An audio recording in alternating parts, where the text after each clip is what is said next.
Hello everybody, this is Akansh Suman here. Now we are going to discuss the problems based on the degree of freedom.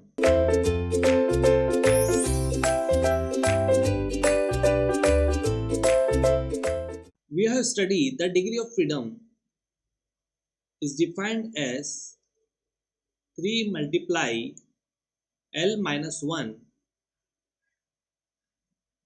minus 2J minus H. Okay, this is a general formula for finding out the degree of freedom that is given by the pushback. Okay, now we want to find out the degree of freedom of this structure. So first we need to calculate the number of links. Here the L denoted number of links. Okay, this is the number of links, and here J denoted number of joints. Generally we say this is number of joint, but this is the number of binary joint, or you can say the number of lower pairs. Okay, so basically number of joints. Okay, why I am saying this is binary joint? Because if in the structure there is a ternary or quaternary joints, you must have to convert it into binary form, then it would be J. Okay, and the H is number of higher pair, that is number of higher pair. Okay, so that is the term we have defined. Now one by one we have to calculate this. First we will calculate the number of link. Okay, so basically this is the first link. Remember one thing, fixed link consider once. Okay, don't consider it separately, don't consider it as 1 2 3. Okay, this is not correct. Only once you must have to calculate number of links. When you calculate the fixed link, it would be counted as once. Okay, don't count it again and again. So this is first fixed link, that is second, and that is the third. Why this is third? Because this is the shaded area. When there is a shaded area, this would be the complete one link only. Okay, so this is third, and this is fourth, and this is five, and this is six, this is seven.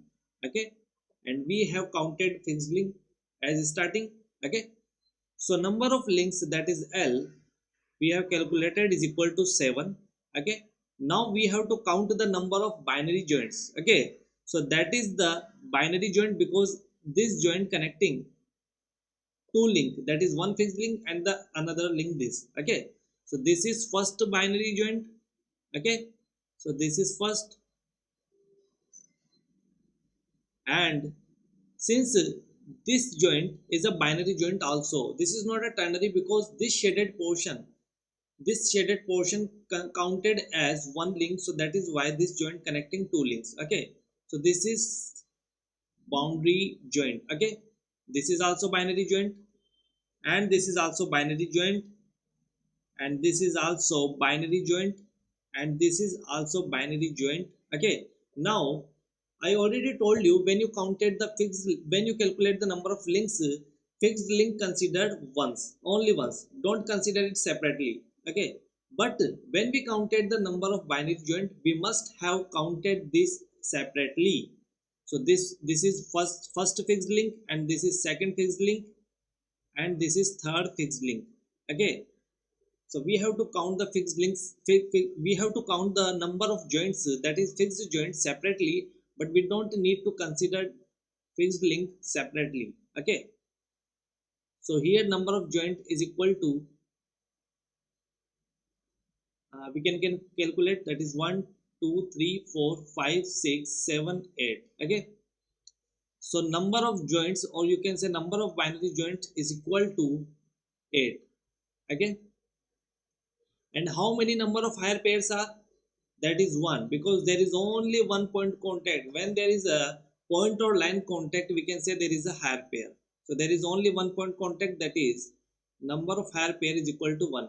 Now put the value in the first equations, you will get the final answer, that is F is equal to 3 into 7 minus 1 minus 2 multiply 8